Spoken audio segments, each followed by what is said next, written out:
16세기 조선의 태계 이황은 조선을 대표하는 대학자였습니다. 이황은 자기를 성찰한다는 뜻을 담은 자성록이라고 하는 그런 서간집을 남겼습니다. 이황은 자성록에서 자기보다 26살 아래인 제자 기명원의 질문에 대해서 다음과 같이 답장을 했습니다. 저의 비루한 소견을 서술하여 질문하신 뜻에 대신하고자 합니다. 잘 생각해 보았더니 나의 비루한 이론 가운데 한두 군데 타당하지 못한 곳이 있었기에 고치고자 하였지만 미처 하지 못하고 있었습니다. 훌륭한 스승과 굳굳한 친구가 나날이 격려해 주는 일도 없이 다만 흩어지고 해진 책 조각 속에 달라붙을 줄만 알게 되었으니 마치 대통 구멍으로 하늘을 엿보고 조개 껍질로 바다를 헤아리는 것과 같아서 얻은 것은 온전하지 못하며 겨우 한 푼이나 한 치 정도로 쌓아놓는 것도 손을 흔들면 그대로 흩어져 버리고만 합니다. 비록 그대의 충고와 선도의 지극함을 입게 되었는데도 오히려 텅 빈 마음으로 받아들일 수 있는 여지와 가슴이 감흥하는 실질이 없을까 두려워하며 또 지극하신 뜻에 만분의 1이라도 부합할 수 없을까 염려합니다. 그런 도타우신 부탁이므로 종목별로 답변하지 않을 수 없습니다만 끝내 깨우쳐 주시기를 바랍니다. 이황은 당대 최고의 대학자였습니다. 그리고 기명원은 이황보다 26살 아래 자식과 같은 그런 제자였습니다. 그런데 이황은 제자의 질문에 대해 늘 가르치려고만 하는 그런 태도를 갖지 않았다는 것입니다. 오히려 자기의 잘못이 있다면 내가 제자에게라도 배우겠다라고 하는 그런 말을 했습니다. 저는 이황의 답장에서 자기를 성찰하는 겸손과 그리고 성숙한 품격을 느꼈습니다. 우리가 인격이 성숙하고 교양이 있고 또 품격을 갖추려고 한다면 어떻게 해야 할까? 자기를 먼저 돌아보는, 자기를 반성하고 자기를 돌아보는 작업부터 해야 합니다. 우리가 사람들이 학교에서 교육을 받는데 초등학교도 다니고 중학교도 다니고 그 이상 학교를 이렇게 다니면 그 사람이 인격이 좋아질 거라고 생각하는 그런 생각을 하지만 사실 그렇지만은 않습니다. 혹시 지식은 그 분야의 지식은 좀 더 생길지는 모르지만 그 사람의 인격과는 비례하지 않습니다. 그 사람의 인격과 교양과 성품이 훌륭하게 되는 것은 자기를 반성할 때만이 가능합니다. 자기를 돌아보고 자기를 늘 성찰하는 그런 때만이 그 사람의 인격이 성숙하게 되고 영적으로도 성장하게 되는 것입니다. 자기를 돌아볼 줄 아는 그런 사람이 되어야 합니다. 사무엘하 12장 13절에 이런 말씀이 있습니다. 다윗이 나단에게 이르되 내가 여호와께 죄를 범하였느니라.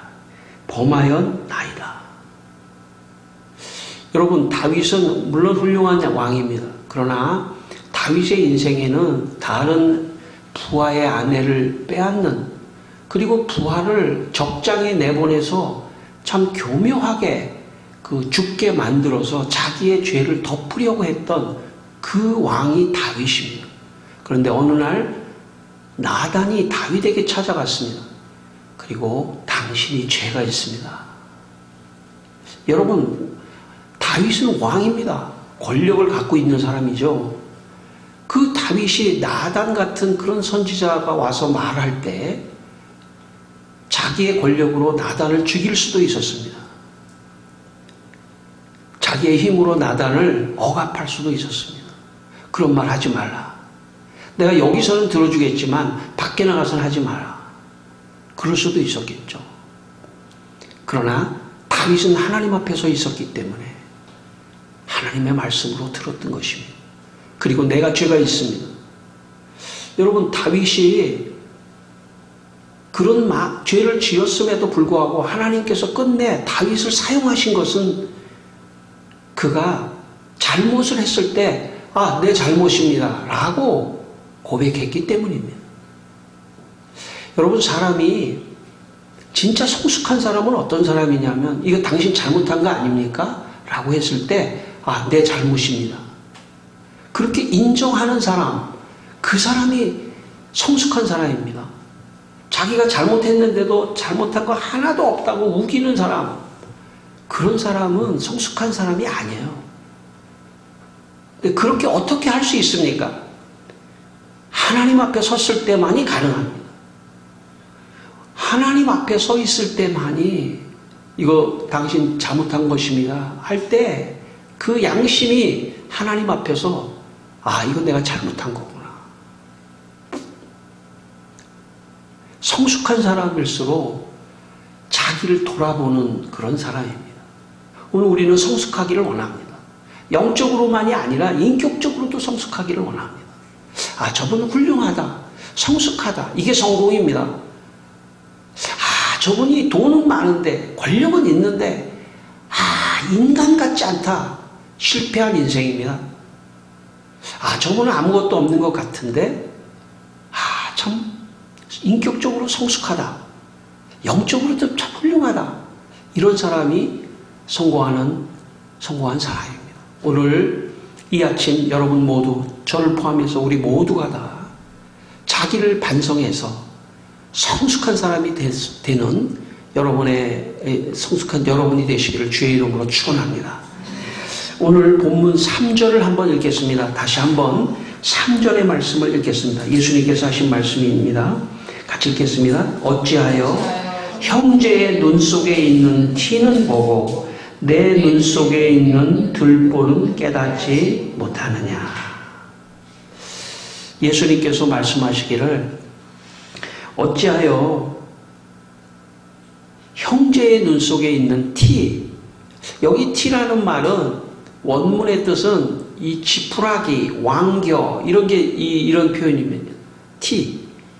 그리고 내 눈 속에 들보는 깨닫지 못하냐. 들보는 여러분이 그 집을 질 때 그 기둥 있지 않습니까? 기둥, 큰 기둥. 그리고 석가래, 그걸 들보라고 해요. 내 눈 속에 들보는 보지 못하느냐. 이거 좀 과장법을 쓰신 거죠, 예수님이. 어떻게 여러분 우리 눈에 지푸라기가 어떻게 들어갈 수 있겠습니까? 왕겨가 어떻게 들어갈 수 있겠습니까? 또 기둥이 어떻게 우리 눈에 들어갈 수 있겠습니까? 그럼 비유하신 거죠, 비유. 남의 죄나 남의 잘못은 네가 지적하면서 왜 네 잘못은 왜 생각하지 않느냐, 그런 말씀을 이제 비유로 하신 것입니다. 여러분, 우리는 다른 사람의 작은 잘못에 대해서 지나치게 가혹하고 비난을 하면 안 됩니다. 다른 사람의 잘못을 지나치게 가혹하게 비판하기 전에 자신이 먼저 자신의 눈 속에 있는 들보를 봐야 합니다. 자신에 대해서 너무 관대해서는 안 됩니다. 오히려 반대해야 돼요. 반대로 가야 돼요. 자신의 잘못에 대해서는 아주 지나칠 정도로 가혹할 필요가 있습니다. 그리고 남의 잘못에 대해서는 좀 너그러울 필요가 있어요. 그렇다고 해서 남의 잘못을 내가 완전히 없애더라, 이런 뜻은 아닙니다. 자기 잘못, 여기에 중심의 메시지는 자기 잘못에 대해서 깊이 생각해야 된다는 거예요. 제가 어느 청년 때 어느 선교단체에서 하는 그 수련회에 참석한 적이 있습니다. 근데 그 수련회에 참석했는데 어떤 시간이, 어떤 프로그램 시간이 있었냐면 자기의 죄를 잘못한, 자기가 누구에게 잘못하면 그 사람한테 찾아가서 용서를 구하라고 하는 그런 프로그램이 있었습니다. 근데 어떤 형제가 저한테 찾아왔어요. 찾아와서 제가 형제님을 용서합니다. 형제님을 미워했습니다. 그러더라고요. 그래서 제가 제 언어 자체가 뭐냐면 제가 잘못했습니다. 용서해 주십시오. 그러면 말로 하라는 거예요. 용서합니다. 그래서 저도 용서합니다. 그렇게 말해놓고 보니까 돌아갔는데 좀 뒤끝이 남더라고요. 이게 왜 나를 미워했을까? 자꾸 그런 생각이 드는 거예요. 차라리 내가 형제의 간식을 좀 뺏어 먹고 싶었습니다. 용서해 주십시오. 그러면은 그래도 괜찮습니다. 그럴 수도 있는데 형제를 미워했습니다. 용서해 주십시오. 뒤끝이 남더라고요, 제가. 그런 말은 별로 좋은 것 같지 않아요. 그런 말은 그 원인을 상대에게 돌리는 말입니다. 네가 원래 잘못했는데, 그래서 내가 미워했는데, 내가 이제 용서하기로 했어. 그 원인, 그 미워하게 된 원인을 상대에게 돌리는 언어예요, 그런 거. 만약에 그 원인을 자기에게 돌렸다면 그런 말은 안 하고 자기가 스스로 삭히면서 그것을 용서했을 수도 있습니다. 우리의 말이라고 하는 것은 혹은 다른 사람의 죄에 대해서 특별히 예민하게 다른 사람의 죄에 대해서 얘기할 때는 상당히 조심해야 돼요. 그게 타인에 대한 얘기만이 아닙니다. 가족 간에도 마찬가지고 가까운 사람끼리도 마찬가지고 참 말을 조심할 수 있는 그게 품격이고 그 사람의 인격입니다. 말을 조심할 수 있어야 되죠. 말을 하기 전에 말을 좀 생각하고 하고 내가 이렇게 말할 때 상대방은 어떻게 생각할까? 그런 것도 좀 생각할 수 있는 그게 자기를 돌아보는 겁니다. 내 들보는 혹시 없는가? 내가 저렇게 죄를 지적하려고 할 때 내 들보는 없는가? 내 들보를 생각할 때 그 죄를 지적할 때도 그 언어의 표현이 달라질 수가 있습니다. 그렇지 않으면 아주 독하게, 아주 지나치게, 너무 가혹하게 그 사람 마음에 너무 상처가 되게 그렇게 말할 수도 있기 때문에 조심해야 된다는 거죠. 남의 잘못이 유난히 크게 보이는 사람은 자기의 잘못이 잘 안 보일 수가 있습니다. 남의 잘못을 지적하는 것, 유난히도 남의 잘못을 지적하고 남의 실수를 지적하는 건 습관입니다. 습관이에요. 아담의 타락 이후에 죄의 본성을 가진 인간은 남의 약점이나 잘못을 지적하기를 좋아하는 그 죄의 본성의 습관이 그 사람에게 있습니다. 우리에게 다 있는 거예요. 죄의 본성의 습관이 있습니다. 육신을 입고 있는 우리들에게는 남을 나쁘게 말하고 싶은 그런 본성적 죄가 있어요. 남을 나쁘게 말할 수도 있죠. 그러나 그 사람을 조금 이해하면서 그것을 말할 수도 있거든요. 그렇기 때문에 사실은 자기를 돌아보지 않는 사람은 다른 사람에 대해서 가혹해요. 근데 자기를 돌아보는 사람은 다른 사람에 대해서도 조금 너그럽게 이해하면서 그 사람을 평가할 수도 있다는 것이죠. 하나님의 은혜가 임하면 우리는 죄를 회개한다고 그러잖아요. 그런데 하나님의 은혜가 임하면 죄를 회개한다는 표현은 뭐냐면 결국은 내 들보를 본다는 거예요. 나도 저 사람하고 똑같은 사람이지. 그래. 저 사람을 불쌍히 생각하자. 그럴 수 있는 그 마음의 여유, 그 여유가 곧 인격입니다. 그래서 우리가 하나님의 은혜를 받아야 돼요. 하나님의 은혜를 받으면 하나님께서 너는 어때? 저 사람을 비판하거나 저 사람의 저 사람의 티를 잡기 전에 너의 눈에 들보는 없을까? 그걸 생각하는 거예요. 아, 나는 저 사람보다 100배의 들보가 있습니다. 그런 마음을 가지고 티를 말할 때 상대가 느끼는 거예요. 그게 아하고 어가 다릅니다, 사람이. 모를 것 같지만 아하고 어가 다른 거예요. 예수님 그 말씀을 하시는 것입니다. 내 들보를 먼저 봐야 한다. 1세기 로마의 네로 황제 지하에서 활동했던 풍자 시인 페르시우스라고 하는 사람이 있는데 그는 특별히 인간, 특히 권력가들의 악독을 고발했습니다. 네로 시대에 네로가 굉장히 참 악독을 행하고 악한 일을 많이 행하니까 이 사람이 뭐라고 풍자시를 썼냐면 이렇게 썼습니다. 권력가들이 악독임을 알면서도 피하지 못하는 무력감 그 자체가 권력가들에게 형벌이다 라는 말을 했습니다. 그러니까 여러분 권력가가 그게 악독임을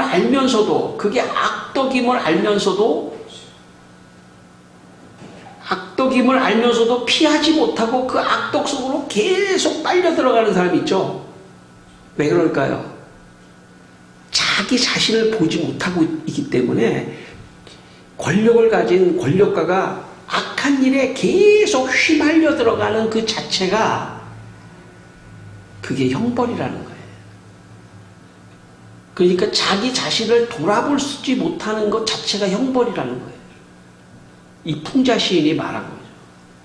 그러니까 이 풍자 시인이 네로가 아무리 해도 저 사람은 변화될 수가 없어. 악독으로 계속 빠져들어가는 걸 보면서 아, 저게 형벌이구나. 그렇게 생각했던 거죠. 여러분, 오늘 주님의 말씀으로 우리가 한번 재해석한다면 자기를 계속 반성하지 않은 사람 있죠. 자기가 늘 잘한 거예요. 자기가 늘 잘했다고 자기를 반성하지 않는 그 사람은 형벌입니다. 그게 형벌이에요. 자기는 늘 맞다. 사람은 좀 한번 겸손해질 필요가 있어요. 아, 내 생각이 틀릴 수도 있구나. 내가 잘못할 수도 있구나. 내가 어른이지만 내가 잘못할 수도 있구나 하는 그런 사람이 참 훌륭한 사람입니다. 여러분보다 제가 제일 1순위의 사람이에요. 목사는 다 맞는 것 같죠. 맨날 설교하고 집에서도 설교하고 자식에게도 설교하고 계속 그럴 태도를 가질 수가 있어요. 조건적으로. 제가 제일 위험한 사람이죠. 제가 내가 틀릴 수도 있구나. 내가 교인들에 대한 내 생각이 틀릴 수도 있구나. 내 자식에 대한, 아내에 대한, 가족에 대한, 친구에 대한 내가 틀릴 수도 있구나 하는 것을 누구보다도 더 많이 반성해야 되는 그런 상황입니다. 여러분은 어떻습니까? 여러분은 어떻게 살아가고 계십니까? 아, 내가 틀릴 수도 있구나. 그렇게 생각해야 한다고 저는 생각합니다. 5절 말씀입니다. 5절 말씀, 오늘 본문의 5절 말씀 같이 한번 읽겠습니다. 의식하는 자여, 먼저 내 눈 속에서 들보를 빼어라. 그 후에야 밝히 보고 형제의 눈 속에서 티를 빼리라. 예, 오늘 여기 외식하는 자여라고 하는 것은 바리새인들을 향해서 말한 겁니다. 예수님 당시에 유대 지도자 바리새인들은 구약의 율법의 말씀을 가지고 종교인들이에요. 오늘 같으면 목사님 같은 사람들이죠. 종교인들이에요. 그래서 이 율법의 말씀을 가지고 다른 사람들을 늘 지적하고 정죄하고 너 죄가 있어, 너 잘못했어. 예. 안식일 날 뭐라고 그랬어? 내가 950걸음 이상 걸으면 안 됐잖아. 규정을 만들어 놓고 안식일 날은요 한 걸음 두 걸음에서 950m를 넘어서면 안 돼요. 그런 규정은 사실은 구약에는 없는데 자기들이 별도의 부칙을 만들어 놓고, 너 잘못했잖아. 이 사람이 예를 들어서 자기 농기구를 어디다 갖다 놓고서는 거기 가지러 가야, 그거 가지고 와야 되는데, 다른 사람을 정죄하고. 그래서 예수님이 너의 들보는 보지 못하고 왜 약한 자들의 티를 보면서 그렇게 하느냐. 외식하는 자요. 내 눈 속에 있는 들보부터 빼라. 그렇게 말씀하신 것입니다. 4세기 말과 5세기 초에 활동했던 중세 라틴 교부 아우구스티누스는 지금의 아프리카 알제리 출신입니다. 여러분 기독교 신학자 중에 한 몇 사람이 중요한 사람이 있어요. 4, 5세기 아우구스티누스, 12세기에 토마스 아퀴나스, 16세기에 깔베 뭐 이 정도 한 세 사람의 축에 끼는, 그러면서도 가장 기독교 역사의 근원적인 그 사람이 아우구스티누스, 어거스틴이라고 하는 사람입니다. 이 어거스틴이 이 어거스틴이 30대 초반에 예수를 믿고 40대 중반에 고백록이라고 하는 책을 썼어요. 고백록.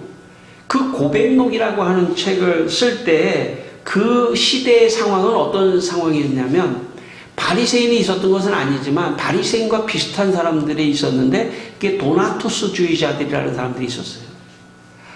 아프리카 알제리에, 히포에.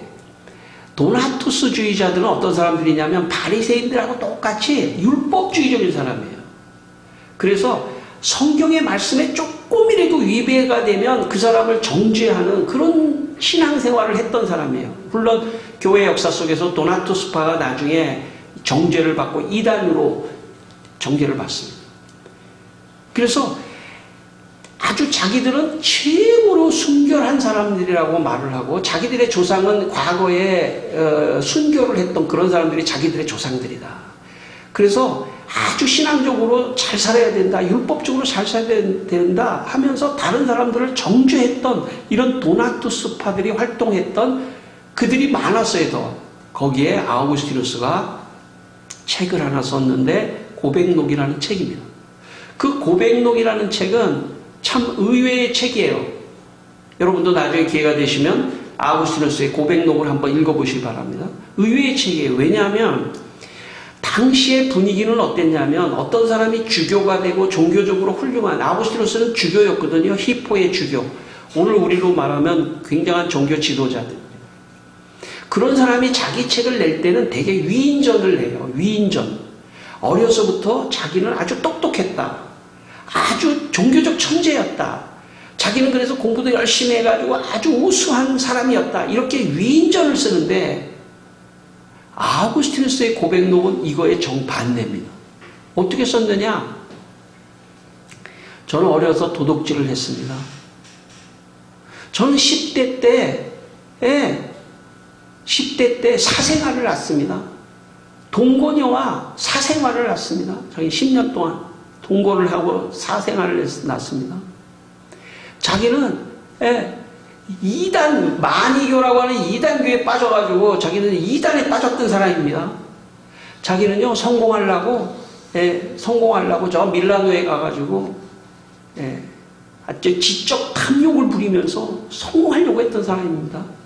온통 자기의 책에, 고백록에 자기의 죄만을 나열했어요. 그때 많은 그 도나투스파나 많은 사람들이 생각할 때, 야, 도대체 이게 무슨 책이야? 이런 책이 어딨어?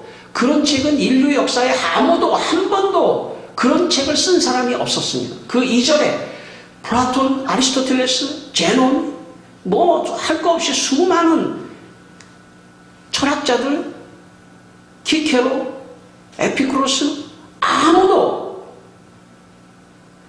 그들이 글을 쓸 때는 자기의 우수한 것만, 우수성만 말하고 위인전적인 것만 말하고 훌륭한 것만 말했는데, 아우구스티누스가 자기는 죄를 진, 어려서부터 죄를 진 사람입니다. 나는 죄인입니다. 나는 형편없습니다. 그런데 그 책이 인류 역사의 가장 우수한 책이 되었습니다. 기독교 역사의 최고의 책이 되었습니다. 왠지 아십니까? 자기를 돌아봤기 때문에. 자기를 돌아봤기 때문에. 주님의 정신이죠. 내 들보를 보아라. 아우구스티누스가 그 책을 내니까 더 많은 사람들이 존경했습니다. 여러분, 자기가 히포의 주교가 되면 과거를 숨기고 싶지 않겠습니까? 오히려 책을 통해서 자기의 죄악, 나는 죄인입니다. 나는 하나님 앞에 죄인입니다. 나 내세울 거 아무것도 없습니다. 그 아구스티누스가 바로 오늘 주님이 말씀하시기를 내 눈에 들보를 보라 하는 것을 삶을 통해서 고백했던 것입니다. 종교개혁 이후 개신교 영성훈련 중에 영성일기라고 하는 그런 일기가 영성훈련의 하나의 그 훈련 방법입니다. 영성훈련이라는 게 뭐냐, 영성일기라고 하는 게 뭐냐면 자기가 살면서 우리도 학교 다닐 때 일기 썼잖아요. 오늘은 맑음, 오늘은 맛있는 거 먹었다. 이것도 일기죠. 그리고 우리가 이제 교회 생활을 하면 큐티를 하면서 오늘 이 말씀을 이렇게 깨달았다. 이것도 일기죠. 근데 영성일기는 이거보다 조금 더 깊이 들어가는 거예요. 뭐냐면 자기가 자기의 죄도 고백하고 죄도 쓰고 하는 영성일기예요. 근데 이 영성일기는 다른 사람한테 보여줘서는 안 되죠. 그러니까 영성일기 가지고 서로 쉐어하고 서로 이렇게 나누고 이런 건 별로 좋지 않습니다. 그리고 아무도 보지 않는 게 좋죠. 일기장은 아무도 보지 않는 게 좋아요. 그런데 이 영성일기를 쓰는 것이 하나의 훈련인데 18세기에 미국에 데이비드 브레이너드라고 하는 그 청년이 있었습니다. 그 청년은 예일 대학에 들어갈 만큼 아주 훌륭한 참 그런 똑똑한 청년이었습니다. 근데 예일 대학에 들어가서 보니까 교수님들이 예일 대학교에 그때 예일 대학교 그 당시에는 신학을 공부하고 이런 때 학교였어요. 교수님들을 보니까 신앙이 하나도 없는 것 같아, 교수님이. 원래 신학대학에 들어가면요, 교수님들은 신앙이 하나도 없는 것 같이 보이지만 사실은 그렇지는 않습니다.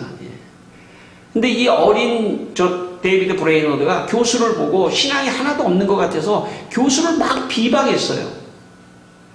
근데 그게 문제가 돼서 퇴학을 당합니다. 퇴학을 당하고서는 이제 어떻게 할까 하다가 어느 무슨 선교단체를 통해서 훈련을 받고 당시에는 미국 내가 워낙 컸기 때문에 인디언 선교사로 지망을 하고 인디언 선교사로 들어갑니다. 그리고 그가 인디언 선교사로 들어가서 일기를 쓰기 시작합니다. 일기를 쓰다가 그가 깨닫습니다. 내가 교수의 티를 보고 내 들보를 보지 못했구나 하는 걸 깨닫고 그는 일기장에 이렇게 남깁니다. 불현듯 내가 얼마나 추악한지를 깨닫자 깊은 낙담에 빠졌다. 극도로 추한 나를 깨끗이 씻어달라고 회심과 죄사함을 달라고 하나님께 부르짖었다. 점차 기도 속에서 감미로운 기쁨을 맛보기 시작했다. 그리스도를 위해 깊은 고난을 당하는 것을 기쁘게 여기는 마음이 샘솟았다. 1742년 4월 6일 화요일. 데이비드 브레이너드는 개신교 최초의 선교사라고 말할 수 있습니다.